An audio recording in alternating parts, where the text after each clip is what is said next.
Far behind, I was right with him. You weren't side by side. But I was right behind with him. He moved to the inside line, going towards the first corner. I just chased him then, and he opened the gap. And knowing me, like he does know, he must realize that if there was a gap, I was going to try to overtake him. And under those circumstances, he should never have opened a gap in the first corner and then come back again. Because by doing so, he opened the gap, gave the gap, and then closed it. And in that circumstance, there was no way to avoid an incident. Right, but that only happened, Ayrton, because you saw the gap, and I accept that, you're a racer. But a mature racer has to also think, if he closes the door again, we're going to have an accident. And in fact, that was a high-speed entry, so it could have been a very serious accident. Absolutely. So wouldn't it not have been more prudent under those circumstances to have at least seen that the gap was potentially going to close? Not at all. He was in a position where he could never, under no circumstance, put his car anywhere near mine in a difficult position. Because if we happen just to touch, and have a wing damage or a wheel flat tire, he had everything to lose. And under those circumstances, my understanding was that he would never move against me in the first corner. And I was very surprised when I found myself with him moving the car over mine. So in that case, you were calculating that he would give way, that he would let you through? Of course, he would not close the way he did. From the moment he made the initial room, he would not come back and close the door again. A calculated risk? Of course. Okay. Let me ask you another difficult question. If I were to count back all the world champions, and after all this is the 500th Grand Prix, that if you totaled up all of those great champions, the number of times they had made contact with other drivers, that you in the last 36 months or 48 months have been in contact with more other cars and drivers than they might have done in total. I find amazing for you to make such a question, Stuart, because you are very experienced and you know a lot about racing. And you should know that by being a racing driver, you are under risk all the time. And by being a racing driver means you are racing with other people.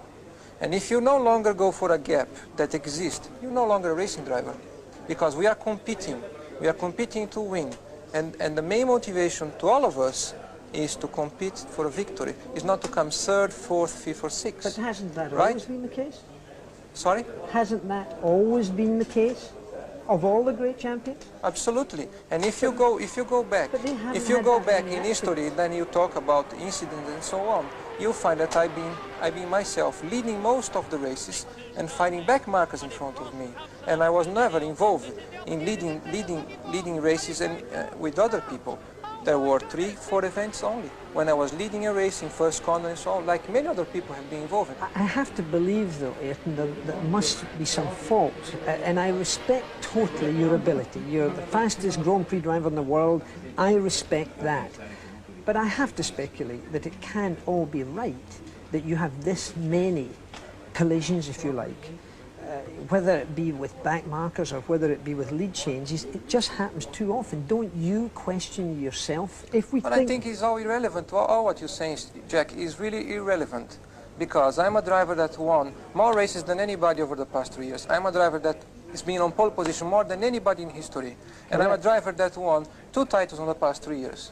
And I don't think I cannot comprehend how you can try to turn things around to say that I've been involved in more accidents than anybody, because that is not true as well. I don't really understand the point. No, I'm sorry, I don't agree with that. Then you should go back.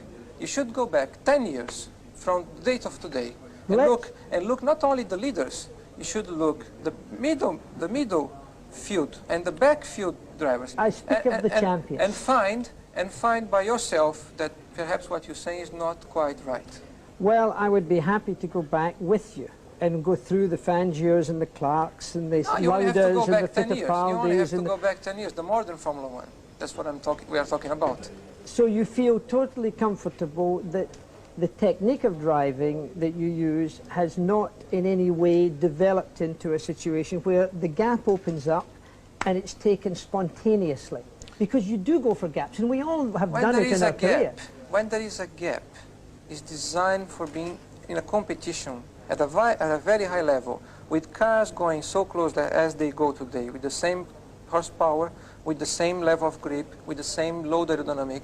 You all know, with the different circuits where it's very difficult for overtaking because the circuits are designed not in appropriate manner for overtaking maneuvers, you either commit yourself as a professional racing driver that is designed to win races, or you come second, or you come third, or you come fifth.